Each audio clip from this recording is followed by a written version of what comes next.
This is the News4 Rundown. Good evening and welcome into the News4 Rundown. I am Joseph Olmo. It is Wednesday, April 22nd, and we've got a packed show for you tonight. Here's what is on tap. First off, if your car was stolen in our nation's capital in the last year and there's still no word on where it could be, it might be overseas. Tonight we're going to talk about a massive investigation, how both local and federal police were able to track down more than 100 stolen cars, some of which were sent as far away as Africa. Plus, who is ready for a break? We are getting closer to the summer travel season, but with the ongoing war in the Middle East, it's causing many people to rethink their vacation plans. Tonight, we've got a live interview with somebody from travel site The Points Guy. They're going to talk to us about how you can save some cash as ticket prices get more expensive. And then it's the NFL's Draft Eve. The Commanders' front office will have some big decisions to make this weekend with a lot of talent to choose from. Team insider JP Finley is hearing from some of the star players that Washington could pick in Pittsburgh. A busy Wednesday night indeed, but we begin with that pivotal special election in Virginia, which could have major implications for the midterm elections. In a pretty close vote last night, 51 to 49%, Virginians voted yes on Tuesday to redraw the state's congressional districts. What this does is it paves the way for Democrats to pick up as many as 4 new seats in the U.S. House of Representatives. And while the votes may be counted, Republicans say the fight is far from over. In just days, listen to this, there's going to be a crucial case heard by the Virginia Supreme Court that could uphold the results of last night's election or invalidate them. Northern Virginia Bureau Chief Julie Carey starts us off tonight with a look at why Republicans are hopeful that these new maps voted on last night will be struck down. The headline today is the legal fight is now on. That's the assessment from former Virginia Attorney General Ken Cuccinelli as he and other Republicans shift attention to court challenges that still threaten the future of the congressional redistricting map just approved by voters. The new map could net Democrats up to 4 seats as they push for control of the narrowly divided House. There are 4 cases before the courts, 2 in the Virginia Supreme Court, 1 in Richmond Circuit Court, and 1 in Tazewell County. In 3 of the cases, attorneys for Republican plaintiffs argue Democrats violated state law or the Constitution in the way they rushed the special election to the voters. The Supreme Court will hear oral arguments on Monday in 1 of the cases, but Congressman James Walkinshaw, who celebrated with Democrats last night, questions whether the court would upend the election results. It would be shocking. I think it would be outrageous for the court at this juncture to overrule the voters. But Cuccinelli says when the court put a pause on the challenge and ruled the referendum could move forward, it also had a warning. The court made it very clear. They actually said, and this was very unusual, that we have significant concerns when they held the case in abeyance. To make any comment like that at all is very unusual. Attorney General Jay Jones says his office is prepared to defend the special election process and the maps. I am so proud of my team for stepping in and working tirelessly to make sure that this continues to move forward. And so we will take everything as it comes and continue to work diligently on behalf of the people of Virginia. The GOP's leader in the Virginia House disappointed with the special election loss, but predicting a different outcome in the end when all the court challenges are decided. We still lost, but we're going to win ultimately in the courts. The Virginia Supreme Court is expected to make a quicker than usual decision after hearing the arguments. That's because the clock is ticking for congressional candidates to gather signatures to get on the primary ballot. In Fairfax County, I'm Julie Carey, News 4. All right, Julie, thank you. In today's Tazewell County ruling, the judge said the legislation that set up the special election violated a host of laws. He ordered the special election results not to be certified and that congressional districts not be altered. Virginia's Attorney General says he will immediately appeal the ruling. We'll, of course, keep you updated on this developing story. In the meantime, here's what else is happening today. A 2-year-old boy was found in D.C. after police issued an Amber Alert this morning. Now, the backdrop to this story is a tragic one. The child went missing after his mother was murdered last night. She was shot and killed in an alley in Columbia Heights. Now, a News 4 crew who was out on the scene saw police take a man into custody, but D.C. police have not released information on any arrests. Now, as police deal with that investigation, they are also looking into a triple shooting that happened in Southeast D.C. last night that left one man dead. This was in the Congress Heights neighborhood. Right now, police believe the man who died shot another man and a woman before shooting and killing himself. The other man and woman who were shot are expected to survive. If you rode Metro today, then you definitely know what we're talking about here. A Metro work vehicle hit a train that was stopped at Metro Center. This happened right after midnight. About 30 people were on the train and 11 were hurt. Thankfully, these are all minor injuries, but several Metro stations were insanely crowded this morning and afternoon as the investigation was happening. The man accused of a string of thefts, including one involving former Homeland Security Secretary Kristi Noem, has been sentenced to 36 months behind bars. 50-year-old Mario Bustamante Leiva is an undocumented immigrant from Chile. Prosecutors say he stole items from diners on 3 separate occasions in April of last year. Leiva pleaded guilty to 3 counts of wire fraud and 1 count of first-degree theft last November. He faces deportation after his sentence is complete. All right, now to that international car theft ring that we told you about at the start of the show. Prosecutors say that organization was responsible for more than 100 stolen cars in our area. Earlier today, both federal and local law enforcement officials announced the indictment of 6 men who allegedly shipped some of the stolen cars all the way to Africa. And as our Mark Seagraves is about to show us, one of the alarming elements of this case is this new technology that thieves are using that makes it very easy for them to clone your key. The U.S. Attorney for D.C., Mayor Bowser, along with FBI and D.C. police, announced the indictments of 6 men who they say are at the center of an international car theft organization. In the dead of night, crews strike the streets in Washington, D.C., in Maryland, and in Pennsylvania. And in seconds, they reprogram Corvettes, Camaros, Honda Civics. From there, they are loaded onto shipping containers that are labeled furniture as opposed to cars because there will not be as much scrutiny. And then the shipping containers are sent across the ocean to Africa, where they get top dollar on the black market. This is a sophisticated ring turning everyday cars into international cargo. According to law enforcement, they targeted both high-end sports cars and less expensive cars, mostly in Northwest D.C., and used this garage in Navy Yard to hold the cars before shipping them to sell them as close as Maryland and Pennsylvania and as far away as Africa. So far, we've connected these suspects to 117 vehicle thefts that occurred in 2025 in the district. To put that number in perspective, that would account for 20% of all the motor vehicle thefts in the city so far this year. We believe these suspects are connected to additional crimes, and we're following up on many more cases. U.S. Attorney for D.C. Judge Janine Pirro explained how easy it is for thieves to use a device known as a key programmer to take the cars without a key. They don't need keys, and they don't need hot wiring, no smashed windows, no drama. Just a sleek electronic device called an AUTEL, A-U-T-E-L. And in under a minute, the car's brain is rewritten. The car is gone in 60 seconds. Welcome to the new world of car theft. Videos online demonstrate how to use the devices, which can be purchased for about $500 online. Pirro says those devices need to be regulated. Yeah, I don't think there's any question. But if you have a device like this that plugs into the OBD2 in a vehicle, that you shouldn't have that unless you have a legitimate reason. If you're in the business of making sure that of registering cars or licensing cars or repairing cars, that's one thing.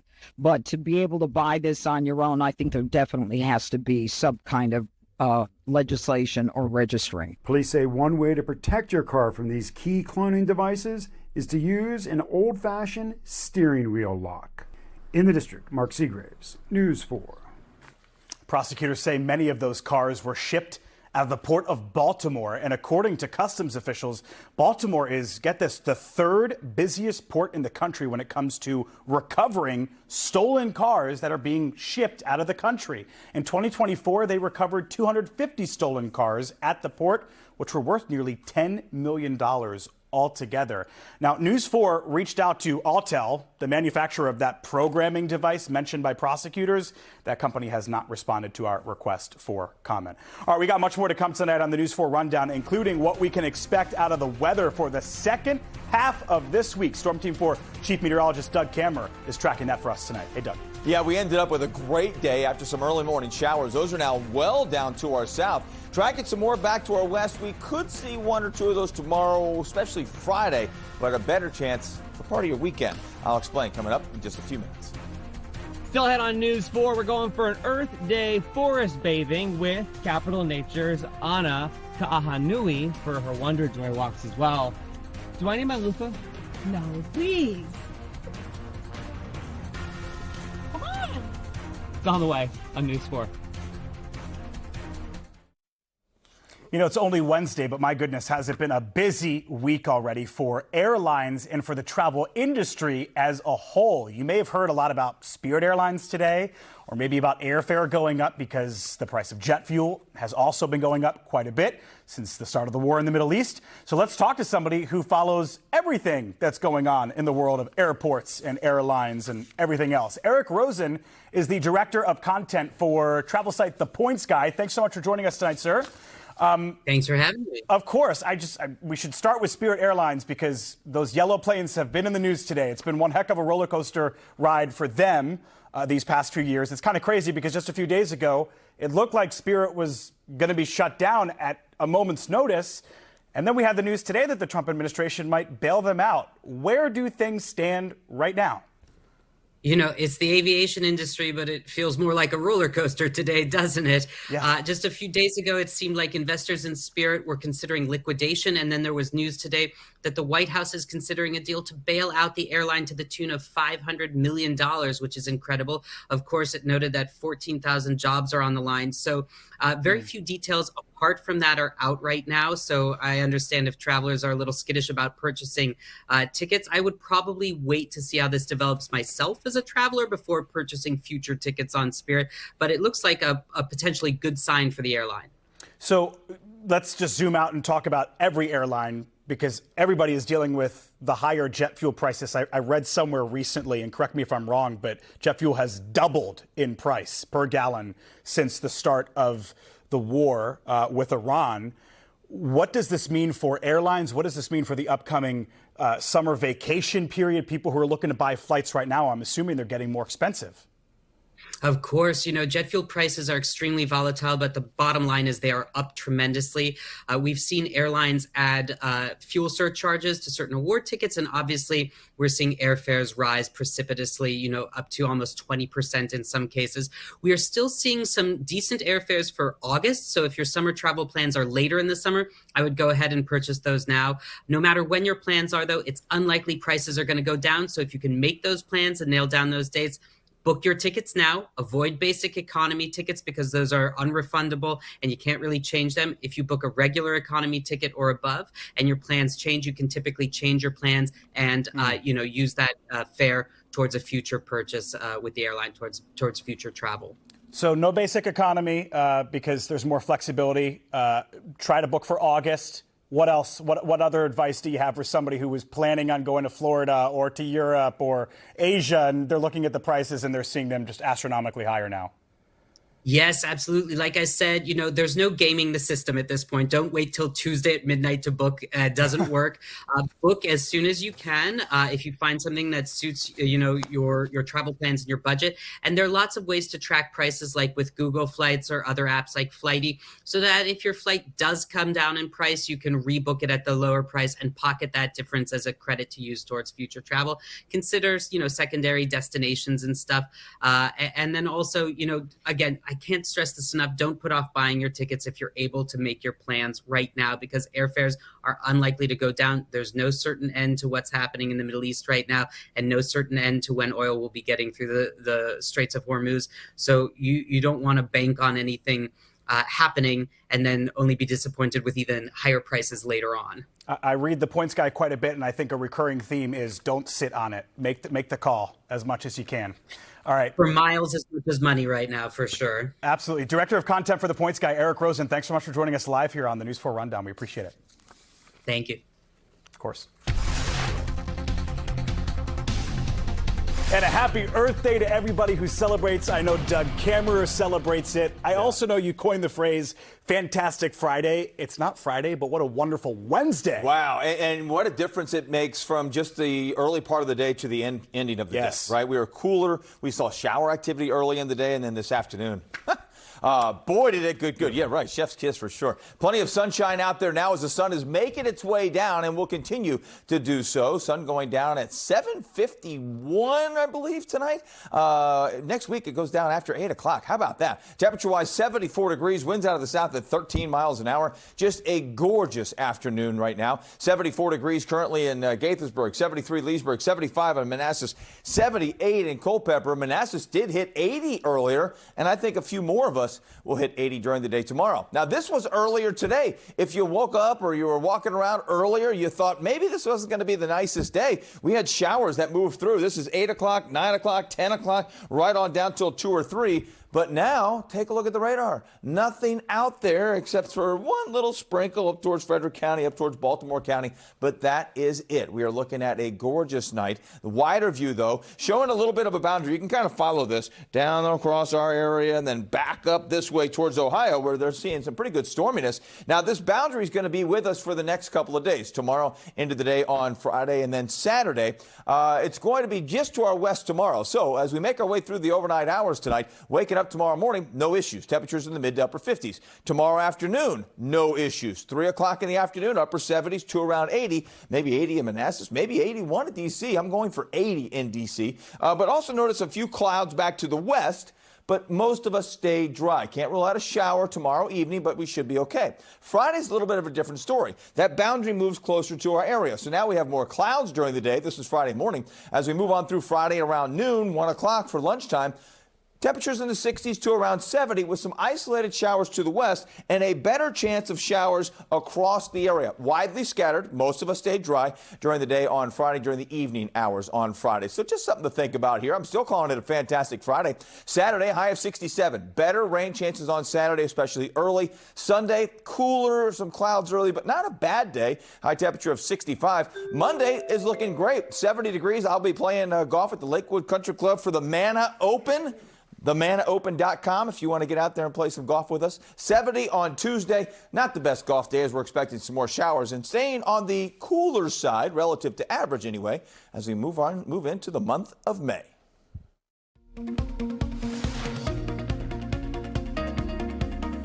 Well, as we just mentioned, it is Earth Day, a day to celebrate our beautiful planet and remind ourselves of the ways we can appreciate it and we can protect it.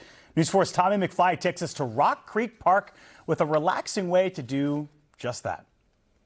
You know, we're from water, we're made out of water, water's coming, water's going. So just this, like, taking that moment to slow down and just listen to it, it just kind of adds a new dimension when you do deer ears.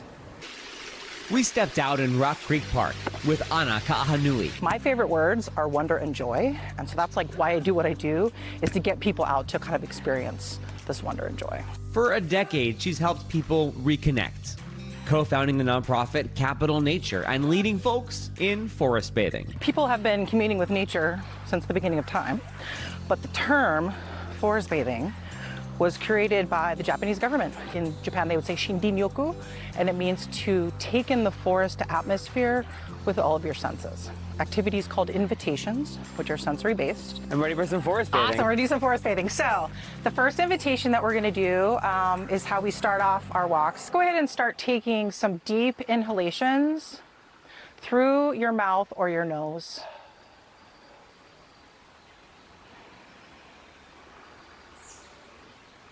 Let's just be present in this spot in Rock Creek while we breathe in the air, exchanging the breath with the trees above us.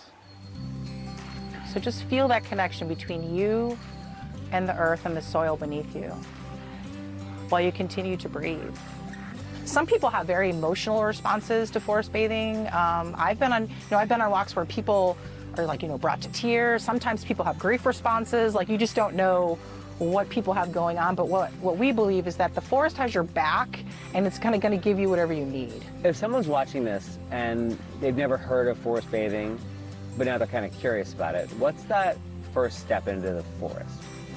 It's just basically connecting to whatever nature you have at your disposal, basically. So it's not hard. It's a very low, it's a low lift. People do not, and all they need to do is slow down. Slow down, observe, breathe, maybe touch some nature. That's your entry level right there. With the Rock Creek Park Earth Day scene, Tommy McFly, News 4. Just breathe and stick around. The News 4 Rundown. We'll be right back after this break. Washington Commanders, you are on the clock. Well, they will be in just about 24 hours. We are counting down to this year's NFL Draft. The Burgundy and Gold could go a lot of ways when it comes to the 7th overall pick. They could even trade down to get some more picks. The team hosted many of the prospects in Ashburn recently. We caught up with several of those players at a clinic today in Pittsburgh. Team insider JP Finley has the story. The NFL Draft is just 1 day away, and the Commanders are slated to pick 7th in the first round. And before they hit the stage and live out their dreams on Thursday, the draft prospects, like Notre Dame star running back Jeremiah Love, taking part in a clinic with local Pittsburgh youth players and Special Olympics athletes. Many Commanders fans are loving Love. They're hoping Jeremiah will still be there when Washington picks 7th, though some mock drafts now have him going as high as number 3 to the Cardinals. Today, Love spoke about his recent visit with the Commanders. The coaching staff was very great. It was like more of a family type fit there. They took us to Top Golf the first night we got there. Got to learn how to golf. I'm terrible at golf, but I got a few private, little private lessons for free. But I mean, Washington was great. I got to meet some great guys. Got to talk to some great coaches. Got to talk to a great owner. Man, I'd be blessed to go there. That's all I got to say. I feel like me and Jay Daniels would be a very good duo. He's obviously Jay Daniels, and I would help him be a better version of himself, taking some load off of him. But Washington is great. Defensively, Ohio State's Sonny Styles and Miami's Ruben Bain Jr. are some names being linked to the Burgundy and Gold. And both players spoke highly of their visits and the Commanders' coaching staff. Yeah, Coach Quinn was awesome. LB coach, Coach Noren, he was great. Obviously, Coach DJ, Mr. Peters, everyone was good. Big sense how we walk in the building, it's just great energy, great people. So I enjoyed my time there. I think obviously when you go in that building, everyone's like driven. Everyone's obsessed with getting to the highest point in the league. But like I said, I think the most important thing is good people in the building. Coach Quinn, he's also a defensive like-minded coach, somebody that's real aggressive in his style of coaching. Man, he's a worker. I got to see that firsthand from when I went up there last week, and really had a good time with him. Spoke some real good football, and we just had a good conversation overall. We talked for like an hour. We'll find out soon enough what the Commanders will do in the draft. We'll have you covered all afternoon in Pittsburgh on Thursday. Cover the Commanders. I'm JP Finley. JP, thank you. And JP will have live reports from the draft in Pittsburgh tomorrow, beginning on News 4 at 4. He'll be checking in with NFL draft experts about their thoughts on the Commanders' 7th pick, and also getting some insight about the economic impact for Pittsburgh as we look ahead to the draft in D.C. next year. That's going to do it for News 4. For the News 4 Rundown on this Wednesday night. Hey, no NBA basketball tonight, which means News 4 at 11 will air at its regular time. I hope to see you there. I'm Joseph Olmo. Have a great night, everybody.